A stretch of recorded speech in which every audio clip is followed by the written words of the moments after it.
Pourquoi la loi de Parkinson a failli réduire à néant tous mes rêves? Pourquoi la loi de Parkinson, c'est le pire ennemi de l'entrepreneur et c'est ce qui touche énormément d'entrepreneurs en France, énormément de coachs sont handicapés par cette loi de Parkinson et énormément de coachs ne mettent pas en place les choses à cause de ça et surtout énormément de coachs d'entrepreneurs passent à côté de leur vie, passent à côté de leur rêve à cause de cette stupide loi de Parkinson. Je t'explique tout ça dans cette vidéo. Juste avant, abonne-toi à cette chaîne en cliquant bien sûr le lien s'abonner qui se trouve juste en bas. Tu cliques sur la petite cloche également pour recevoir des notifications pour tout ce que je t'apporte au quotidien par rapport à la création de business prospère, par rapport à la mise en place de coaching, pour toutes ces choses qui t'intéressent si toi-même tu veux devenir un coach prospère.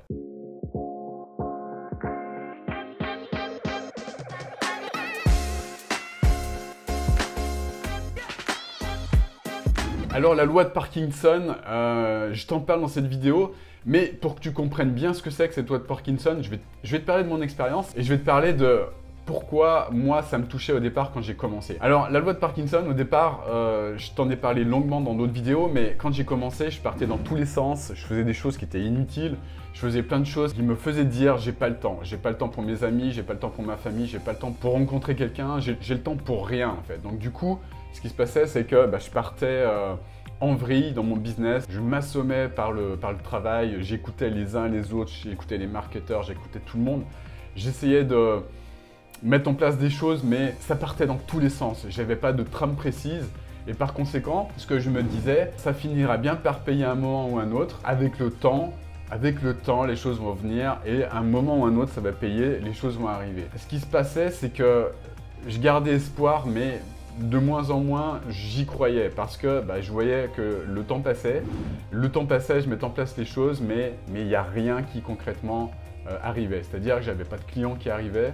Évidemment, je faisais tout ce qu'il fallait pas pour les trouver, ça je t'en ai longuement parlé. Évidemment, ça n'arrivait pas et ce qui se passait, c'est que je me mettais des sortes de deadlines. Je me mettais des deadlines, mais c'était des deadlines qui étaient pas trop serrées. C'est-à-dire, je me disais, ok, donc là je galère, là maintenant je galère, j'en peux plus, j'avance pas. Je me donne encore 6 mois pour mettre en place les choses par moi-même. C'est-à-dire, je me mettais une deadline en disant, dans 6 mois, si dans 6 mois, il se passe rien, eh bien, à ce moment-là, je me ferai accompagner. Et ça, je me suis rendu compte par la suite que qu'est-ce qui s'est passé? Effectivement, je me suis mis une deadline comme ça, ok, 6 mois. Dans 6 mois, quoi qu'il arrive, je me fais accompagner. Évidemment, qu'est-ce qui s'est passé? C'est qu'au bout de 6 mois, il ne s'est rien passé. Au bout de 6 mois, j'ai continué à faire encore plus de la même chose. C'est-à-dire que j'ai continué encore plus à écouter des marketeurs qui disaient n'importe quoi, enfin tout et son contraire. J'ai continué à mettre en place des solutions bout de ficelle, des solutions économiques à la noix qui donnaient aucun résultat. Et qu'est-ce qui s'est passé au bout des 6 mois? J'ai bien consommé mes 6 mois. Hein. J'ai pas attendu 5 mois ou 4 mois ou 3 mois pour me le dire. J'ai bien bouffé mes 6 mois pour me dire ça n'a pas marché. Et là du coup, j'ai commencé à chercher des solutions, des vraies solutions pour me faire accompagner par des personnes compétentes. Mais le problème avec le recul, c'est que j'ai perdu dans l'histoire 6 mois, voire plus que ça, parce que j'ai toute la période où j'ai fait n'importe quoi. Et cette deadline de 6 mois avec le recul, si l'Olivier de 2021 rencontrait l'Olivier d'il y a quelques années, il lui dirait non mais arrête ton délire maintenant. Avec ton histoire de deadline, ce qu'il faut faire maintenant, ta deadline, tu la réduis par... tu divises le délai par 3, 4 ou même tu divises le délai par 6, quoi. Tu te donnes un mois, pas plus, un mois à tester encore tes solutions bout de ficelle, là. Puis si au bout d'un mois, ça marche pas, tu y vas, quoi. Tu arrêtes tes conneries et tu avances vers des solutions qui sont pérennes et sérieuses, quoi. En fait, avec le recul, je me suis rendu compte que ce truc-là, c'était pile poil exactement ce qui se passe quand on ne connaît pas la loi de Parkinson. La loi de Parkinson, c'est quoi? Eh bien, c'est le fait de, quand tu donnes un délai, par exemple, tu te donnes un délai pour faire une tâche, tu te donnes, je sais pas, tu vas te donner 3 semaines pour faire la tâche, eh bien, ce qui se passe dans 95% des cas, voire plus, c'est que tu vas consommer tout l'espace temporel pour effectuer cette tâche.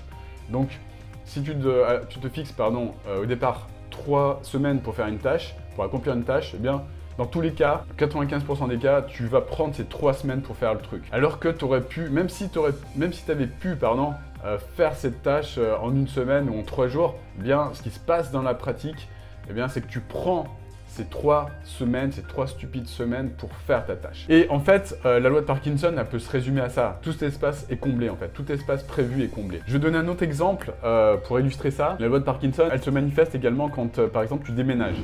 Tu déménages, tu passes d'un logement qui fait 20 mètres carrés à un logement qui fait 50 mètres carrés. Eh bien, ce qui se passe, c'est que au bout de quelques semaines, voire quelques mois, ces 50 mètres carrés, ils sont comblés de la même façon par tous les objets que tu vas rapporter, que tu vas ramener, que tu vas acheter par la suite. C'est-à-dire que cet espace, au bout d'un moment, tu vas le combler de la même façon que ces 20 mètres carrés que tu avais au départ. Pourquoi? Parce que la loi de Parkinson, elle joue aussi sur l'espace physique. C'est exactement la même chose, espace physique et espace temporel, c'est exactement la même chose. Ça suit la même loi en fait.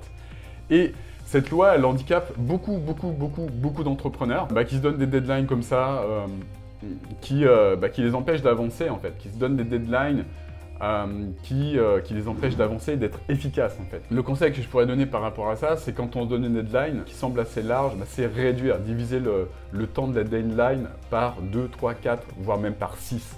Surtout sur des deadlines comme ça au niveau de prise de décision sur des choses qui sont vraiment importantes au niveau de ta vie d'entrepreneur. Si tu as des rêves, bien sûr, si tu as cette volonté, cette persévérance pour aller au bout de tes rêves.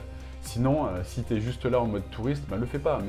Mais ça, c'est un conseil que je te donne qui veut vraiment te permettre d'aller au bout de tes rêves, si tu le veux. Je vais donner également un exemple. Tu le verras dans les témoignages. Les témoignages des personnes qui cartonnent en ayant fait mon accompagnement. C'est une cliente en fait, qui s'est fait pareil, assommée par la loi de Parkinson, qui est venue me voir, donc il m'a eu au départ, c'était un membre de mon équipe, c'était pas moi, qui nous a eu au téléphone. En fait, elle était convaincue par ce qu'on faisait, elle était convaincue par le fait que nous, on apportait vraiment des solutions transformationnelles, etc. Ce qu'elle s'est dit, elle nous a dit, mais texto, hein, tu verras, en plus elle en parle dans le témoignage.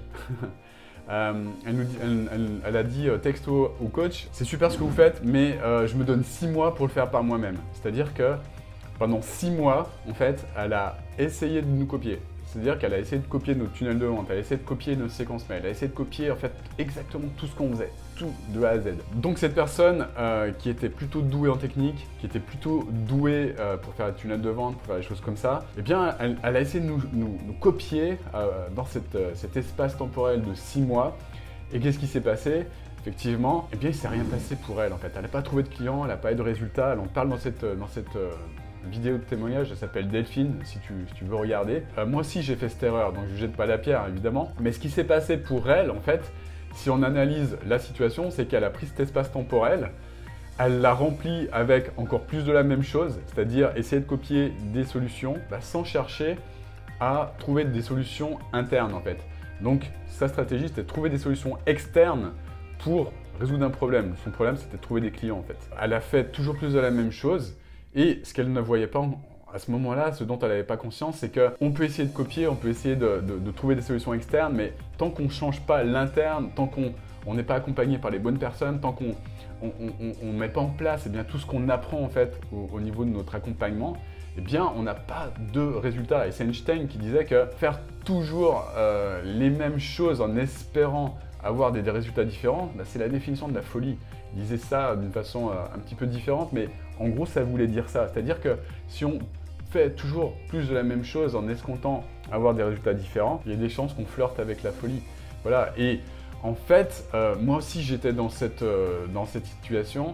Et moi aussi, je n'avais pas conscience de cette loi de Parkinson, je n'avais pas conscience de ces phénomènes, et par conséquent, j'ai perdu beaucoup de temps en fait. C'est pour ça que j'ai décidé de faire cette vidéo pour toi aussi si tu as tendance à avoir ce même type de comportement que moi j'avais, que Delphine a pu avoir, dont je parlais tout à l'heure. Eh bien, il est fort à parier que cette vidéo elle puisse t'aider et t'aider justement à prendre conscience que quand tu te mets des deadlines, réduis-les déjà, et puis surtout, modélise ce que tu fais depuis toujours. C'est-à-dire, qu'est-ce que tu fais? Est-ce que tu cherches des solutions à l'extérieur? Est-ce que tu cherches des solutions bout de ficelle? Est-ce que tu cherches à gratter? Est-ce que tu cherches à économiser de l'argent? Est-ce que tu cherches à trouver des solutions cheap? Est-ce que tu cherches à faire des choses comme ça? En fait, analyse, modélise ce que tu fais. Essaye de comprendre en fait pourquoi ça ne marche pas. Quelles sont les raisons qui font que ça ne marche pas et surtout, essaye de trouver des solutions différentes pour obtenir évidemment des résultats différents.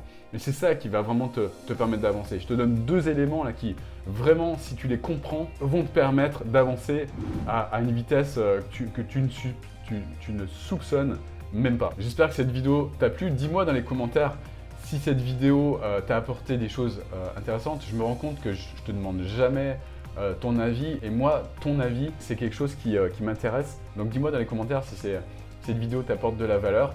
Mets un gros like également si c'est le cas. Et puis, encore une fois, abonne-toi à cette chaîne si tu veux aller plus loin, si tu veux recevoir des notifications pour faire partie de la communauté. Et puis, dernier point, j'ai mis en place pour toi une masterclass.